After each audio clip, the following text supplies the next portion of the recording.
Hello everyone! I-flex ko po sa inyo itong puno ng aking papayang hitik sa bunga. Grateful! Mapasalamaton talaga ako guys na mayroon ganitong bunga ang aking papaya. First time ko po kasi may puno ng papayang ganito kadami ang bunga.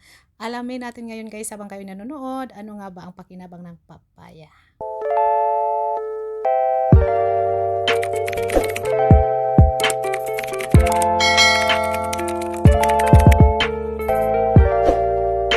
Ayan guys, nag-harvest na naman ako ng papaya. Hinog na oh.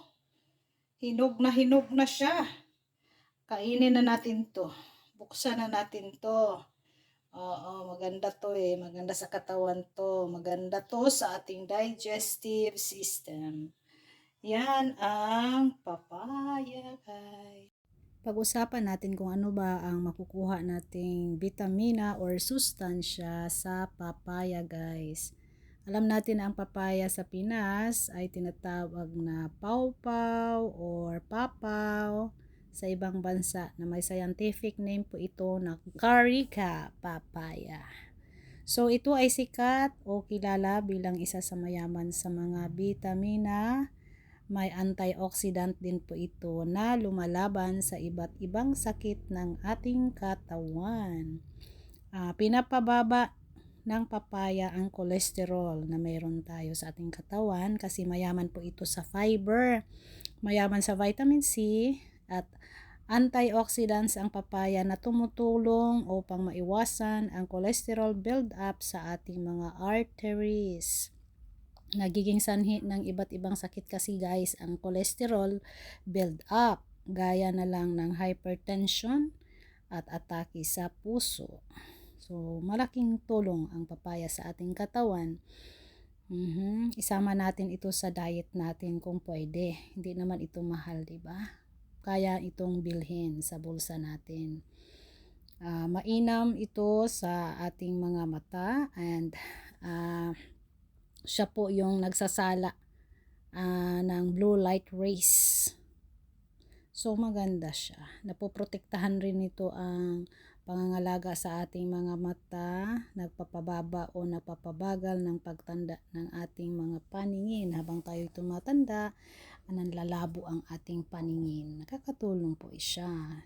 Mayaman kasi ito guys sa vitamin A para po sa ating mata ang vitamin A para maiwasan ang iba't ibang sakit gaya ng age-related macular degeneration. Kain tayo ng papaya.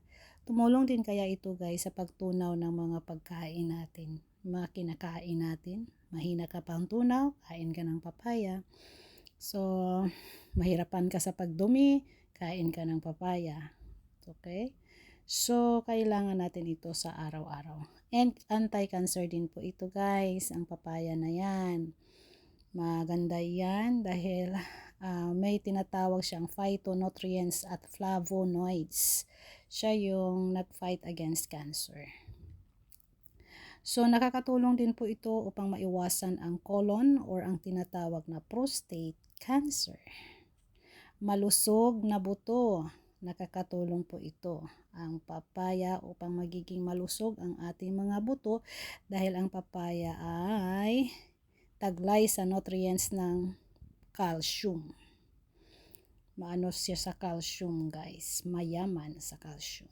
Nakakabawas ito ng stress, masarap ito kainin pampalamig ng ating karamdaman, diba? Minsan mabigat ang pakiramdam natin, kain lang tayo ng papaya.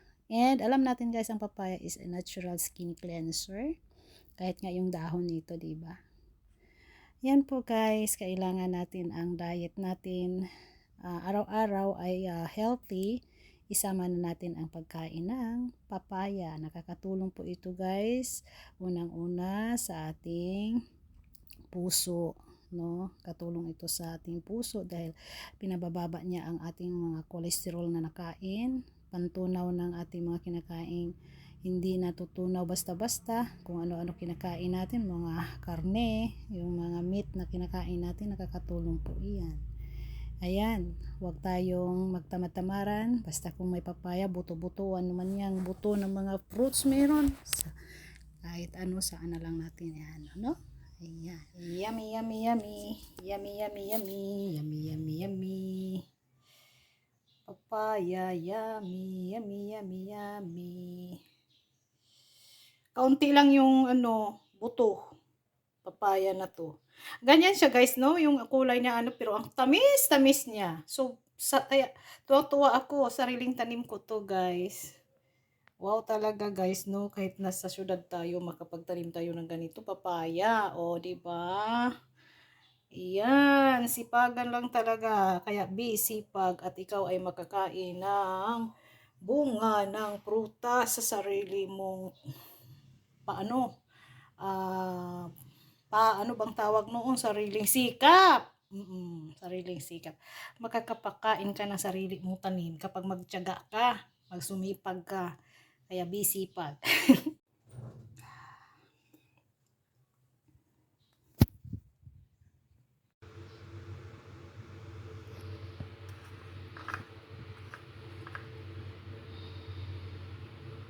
Ayan, ang papaya ang aking binalatan guys. Perfect na perfect. Perfect ang sarap niyan. Sobrang tamis.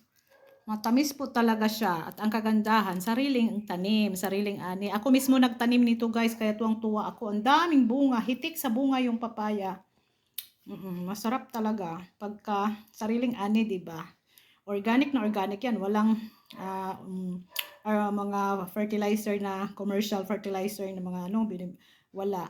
Talagang, yung mga, yung katulad ng mga pasaw-pasaw or ano bang tawag noon sa Tagalog yung mga tira-tira na yung mga nabubulok na mga galing sa kusina, doon ko tinatapon sa puno, di ba?